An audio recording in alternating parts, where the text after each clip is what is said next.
아멘. 성가대 찬양 감사합니다. 오늘은 사순절 셋째 주일입니다. 평안을 이루는 사람은 복이 있다 라는 제목으로 말씀 함께 나누겠습니다. 여러분 아신 것처럼 지난 2월 24일에 러시아의 푸틴 대통령이 우크라이나를 침공했습니다. 냉전 체제가 종식된 듯 하지만 여전히 그 불씨가 남아 러시아와 강대국 간의 이 헤게모니 충돌이 우크라이나에서 터지고 말았습니다. 이 전쟁으로 사망자가 수천에 이르고 또 수십만의 난민들이 발생했습니다. 과연 이 지구에 언제 평화가 찾아올지 참담한 심정입니다. 지난주 제가 월요일에 한국 그리스도교 신앙과 집제협의회 총회를 다녀왔습니다. 거기서 한국 정교회의 한 보제님을 만나서 이야기를 나눌 시간이 있었습니다. 현재 우크라이나와 러시아의 전쟁은 같은 정교회를 신앙으로 하는 그리스도인 형제 자매들끼리 총뿌리를 겨누는 행위라는 말씀을 남겨주셨습니다. 그리고 우크라이나 사태에 대한 러시아 정교에 대한 입장을 담은 그 문건도 함께 건네주셨습니다. 오늘은 우크라이나 전쟁을 목도하면서 과연 우리 신앙인은 무엇을 기억하고 또 무엇을 위로해야 될지 함께 생각해 보려고 합니다. 말씀드린 것처럼 러시아와 우크라이나 사이에는 공유점이 많이 있습니다. 그 가운데 정교회라는 기독교 신앙 전통은 수천 년 이상 두 나라를 이어준 정신이자 공동체의 뿌리입니다. 양 국가 시민들은 국적이 다릅니다. 하지만 정교회를 통해서 형제와 자매로 연결되어 있습니다. 하지만 이번 전쟁에 대해서 러시아 정교회에 대한 입장은 우리가 생각하는 것과 다르고 굉장히 복잡합니다. 전쟁이 터지기 바로 하루 전인 2월 23일, 이날은 러시아 조국 수호의 날이었다고 합니다. 러시아 정교회 수장 키릴 총대주교는 모스크바 크렘린 벽 앞에서 무명 용사묘지에 헌화했습니다. 이후 사령관과 함께 모인 수많은 러시아 군인들 앞에서 이렇게 연설했습니다. 모든 군인은 국가가 필요로 하면 나가서 싸워야 한다. 그리고 그 다음날 바로 우크라이나 침략이 이루어지게 됩니다. 총대주교의 이 발언만으로도 러시아 정교회가 앞으로 어떤 태도를 취할지 우리가 대충 가늠할 수 있습니다. 러시아 정교회 이러한 입장이 있은 지 약 일주일 후에 세계교회협의회라는 곳에서 하나의 서신을 키릴 총대주교에게 보냅니다. WCC 총무인 사우카 신부가 보낸 서신입니다. 이 서신은 우크라이나 전쟁을 종식시키는 데 있어서 러시아 정교회가 중재하고 또 대화와 협상을 통해 사태를 종결지으라는 그런 메시지의 내용입니다. 참고로 이 세계교회협의회 총무 이 사우카 신부 역시 루마니아 정교회 출신 신부입니다. 과연 이 서신에 대해서 키릴 총대주교는 어떤 답변이 있었을까요? 러시아 정교회 역시 세계교회협의회 회원 교회입니다. 그간 세계교회협의회의 평화사역에 대해서 줄곧 관여해왔고 또 다양한 이해가 있으니까 이 러시아 정교회 교인인 푸틴에게 엄중한 경고를 내는 것이 마땅하겠다 생각입니다. 하지만 우리의 생각과는 사뭇 달랐습니다. 키릴 총대주교는 이 세계교회협의회에 이렇게 답변합니다. 요약하면 두 가지입니다. 하나는 이 세계교회협의회 회원교회가 이 사태에 대해서 자제하라는 경고성 메시지를 보냅니다. 한마디로 세계교회는 관여하지 말라는 이야기입니다. 또 다른 메시지는 러시아를 적이라고 생각하는 세력인 나토 회원국들에 대해서 러시아를 무시하고 또 비판하고 있다, 이렇게 문제를 제기하고 있습니다. 서방 세력이 세계 전역에 루소포비아, 즉 러시아 혐오를 확산하고 있다 비난한 것입니다. 저는 이 메시지를 읽고 보면서 생각을 해보면서 기독교 차원에서 굉장히 한 목소리로 대응하기 쉽지 않겠구나 판단을 했습니다. 이러한 입장은 러시아 정교의 지도부의 입장일까 생각을 해봤는데 또 그것만은 아닌 것 같습니다. 러시아 정교의 신도들도 전쟁에 반대 목소리를 내지 않습니다. 일부 서구 언론에서는 정교의 성직자 약 150명 정도가 전쟁 반대를 주장한다 이렇게 이야기하는데, 엄밀하게 말씀드리면 전쟁 반대가 아니라 총 사용을 하지 말라는 것입니다. 그러니까 침략 자체를 반대하는 것이 아니라는 것이죠. 오히려 러시아 정교의 분위기는 서방 세계로부터 러시아를 지키기 위한 민족주의 행동으로 이번 전쟁을 지지한다고 합니다. 그래서 전쟁터로 가는 군인들에게 잘 싸워서 승리하고 오라, 이런 축복의 메시지가 러시아 정교회에서 일반적인 분위기입니다. 이 때문인지 우크라이나 성당들이 파괴되었고 또 우크라이나의 정교인들도 많은 목숨을 잃었습니다. 물론 이런 러시아 정교의 입장에서는 복잡한 정치적인 역학이 작용했을 것입니다. 러시아와 우크라이나 역사만이 아니라 이 지역을 둘러싼 나토 회원국들의 헤게모니 갈등도 러시아 정교회의 이러한 태도를 야기했을 것입니다. 또한 종교적으로도 이 두 국가의 정교회 사이에서도 앙금이 남아 있습니다. 지난 2018년에 우크라이나 정교회가 러시아 정교회로부터 일방적으로 탈교하는 사태가 있었습니다. 아마 이 역시 러시아 정교회가 우크라이나 사태에 대해서 동정을 보내지 않는 이유일 것입니다. 특히 러시아 정교회를 전체 총괄하고 있는 이 콘스탄티노플 총대주교가 우크라이나 정교회 탈교를 인정하면서 러시아 정교회가 훨씬 더 고립감과 불쾌감을 느꼈을 것입니다. 만일 우크라이나 정교회가 러시아 정교회로부터 탈교하지 않았더라면, 그리고 콘스탄티노플 대주교가 적절하게 중재했더라면 지금처럼 러시아 정교회가 침략자 푸틴을 적극적으로 지지하지 않았을지도 모르겠다는 생각입니다. 과연 우크라이나 이 사태가 우리 한국 신앙인들에게도 주어졌다면 과연 우리는 어떤 입장을 취할까 또 역으로 생각해 봅니다. 러시아 정교회처럼 민족주의적 감정에 빠져서 죽어가고 있는 형제 자매들을 관망하고 있을까? 또 서구 헤게모니적 쟁탈 속에서 자국의 이해 관심을 반영하며 전쟁을 옹호할 것인가? 아니면 어떤 자민족 중심주의나 국가주의를 뛰어넘어서, 그리고 또 개교의 중심주의를 넘어서 하나님 나라 시민으로서 평화의 메시지를 주장할 것인가? 우리 역시 그 상황에 직면하게 될 때 쉽게 판단하기는 어려울 것입니다. 이렇게 우리가 주저할 때 예수님께서는 분명 이렇게 말씀하실 것입니다. 평화를 이루는 사람은 복이 있다.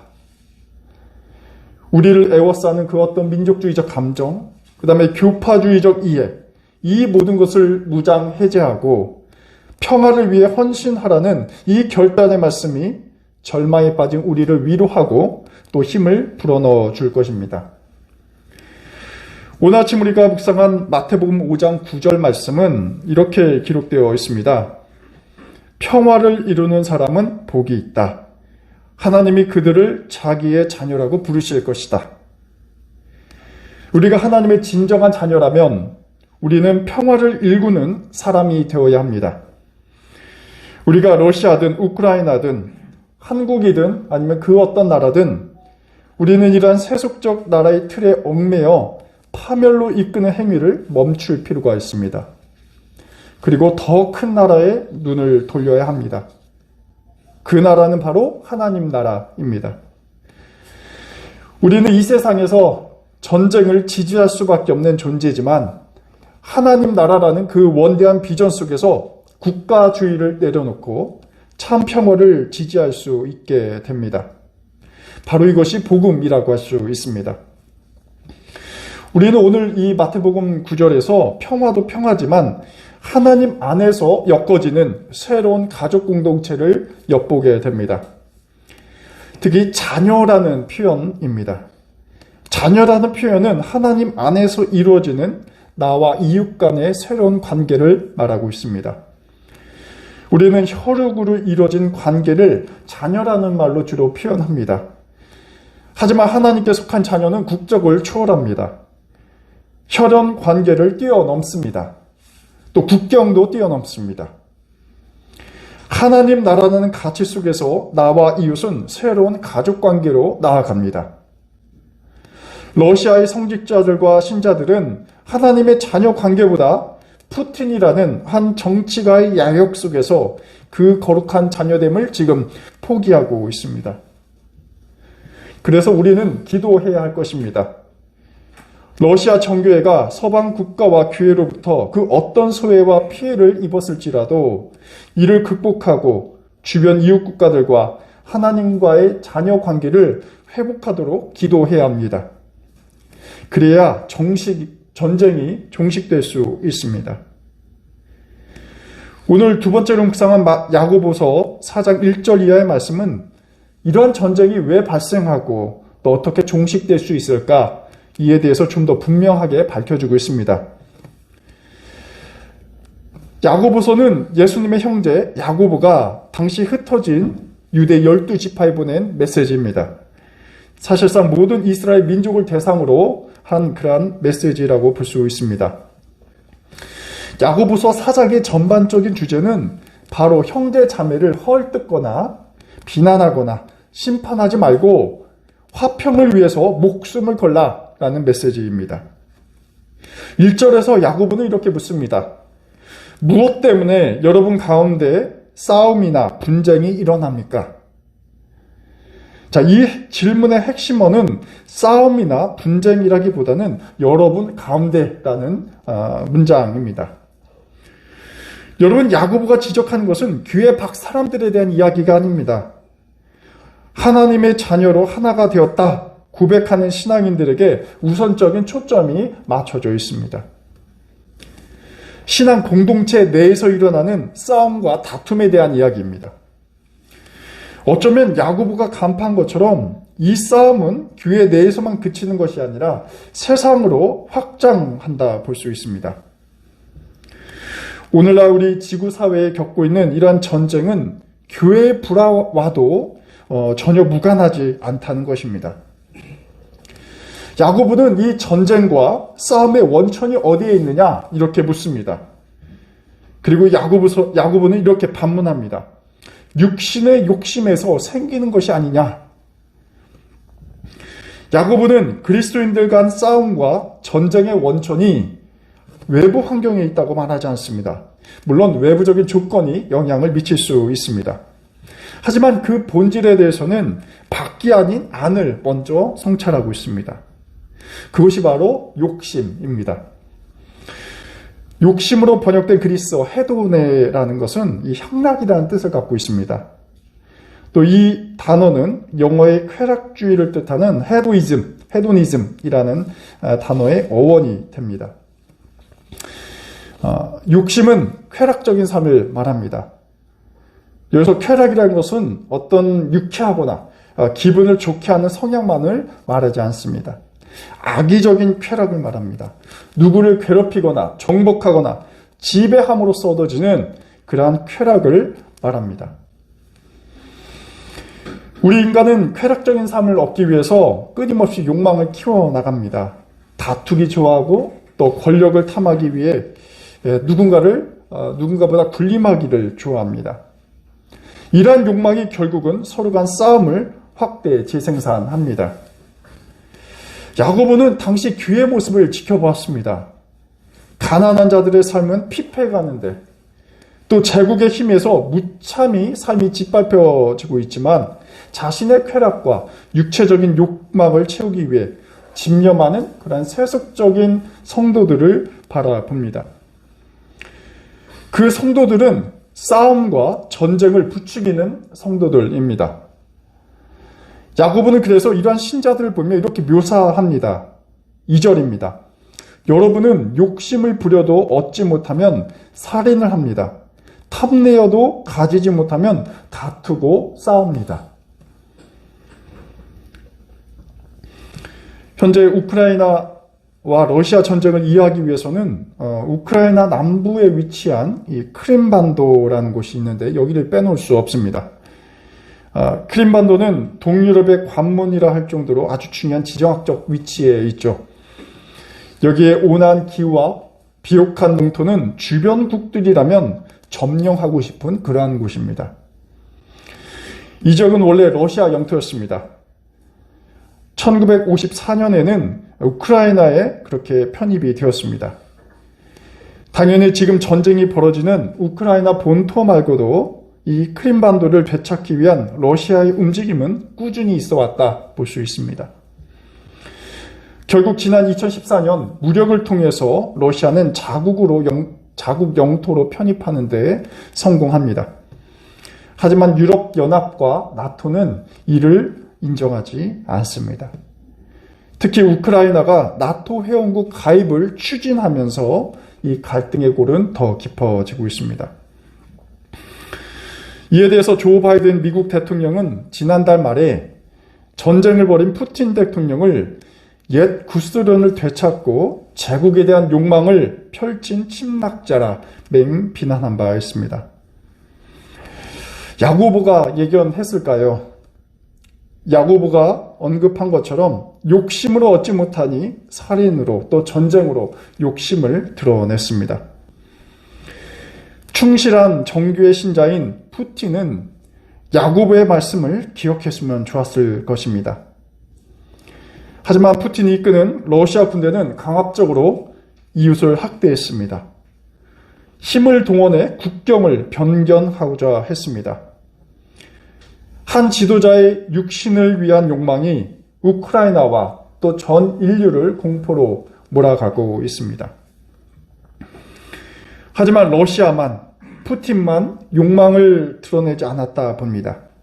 이미 냉전 전후부터 소위 탈냉전 시대를 맞는다고 하는 지금에 이르기까지 러시아는 물론 유럽연합과 미국 등 서방 국가들도 은연중에 중동과 인접 국가의 자원과 수요물을 탐하며 전쟁을 부추겨 왔습니다. 이런 사이에 서로를 악마화했습니다. 그렇게 하는 것이 하나님의 뜻이라 스스로를 정당화하기도 했습니다.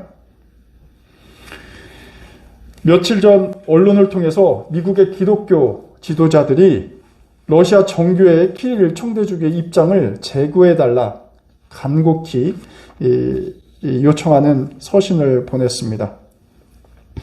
푸틴 대통령으로 하여금 전쟁을 종식시킬 수 있도록 목소리를 내달라라는 것입니다.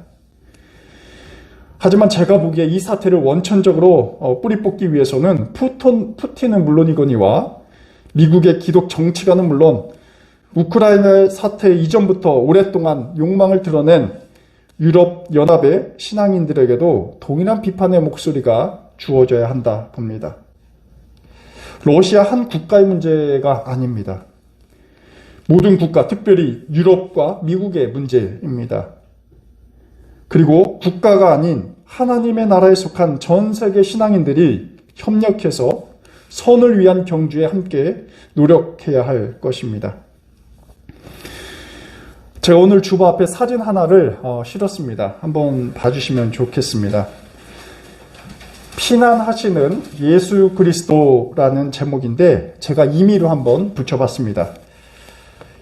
이 사진은 우크라이나 서부에 위치한 르비우라는 도시의 한 성당에서 일어난 장면입니다. 2주 전에 발생한 장면인데요. 신자들이 성당 안에 있던 예수상을 벙커로 옮기는 장면입니다. 이미 우크라이나 성당 수십여 곳이 폭탄과 총격으로 인해서 붕괴됐습니다. 그래서 신자들이 예수상만큼은 훼손되어서는 안 되겠다 판단을 하고 안전한 지하 벙커로 옮기는 그러한 장면입니다. 하지만 흥미로운 사실 하나가 있습니다. 이번이 첫 번째가 아니라는 것입니다. 과거에도 한번 예수상이 벙커로 옮겨졌다고 합니다. 여러분, 언제였을까요? 한번 추측을 해보시면 좋겠습니다. 바로 세계 2차 대전, 그때 다시 한번 그때 예수상이 벙커로 옮겨졌다고 합니다. 제가 처음 이 사진을 보고 굉장히 복잡한 생각이 들었습니다. 무엇을 떠올려야 할지 잘 몰랐습니다. 지금도 마찬가지긴 합니다. 예수께서 이 세상을 구원하시기 위해서 십자가에 내려오시는 것일까? 아니면 더 이상 예수를 피난민 신세를 지지 않도록 이 땅에 우리가 평화를 이루어야 하는 것일까? 그 어떤 것이든지 이 시대의 신앙인들이 평화를 기억해야 한다는 점만은 분명해 보입니다. 또 전쟁으로 인해 죽어가는 모두를 위해서 위로할 때인 것은 분명해 보입니다.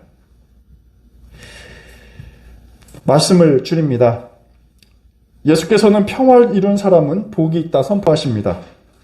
그가 하나님 나라의 자녀가 될 것임을 말씀하십니다. 우리 낙산교회 교우님들께서도 우크라이나의 회복을 위해 함께 기원해 주시길 부탁드립니다. 우크라이나뿐만 아니라 또 갈등 지역에 있는 우리 한반도, 그리고 세상의 모든 분쟁 지역에 주님의 평화가 임재하길 우리 교우님들께서 기도해 주시길 바랍니다. 기도하겠습니다. 하나님, 전쟁과 갈등 속에 있는 이 땅에 평화를 내려 주옵소서. 결국 인간의 사사로운 욕심으로 인해 살인하고 다투고 싸움합니다. 쾌락을 누리는 데 쓰기 위해 무고한 자들을 죽음으로 몰아넣습니다. 우리 인류가 하나님 앞에서 탐욕스러운 삶을 반성하고 공생과 평화를 위한 노력에 함께 연합하게 하옵소서. 예수 그리스도의 이름으로 기도드립니다. 아멘.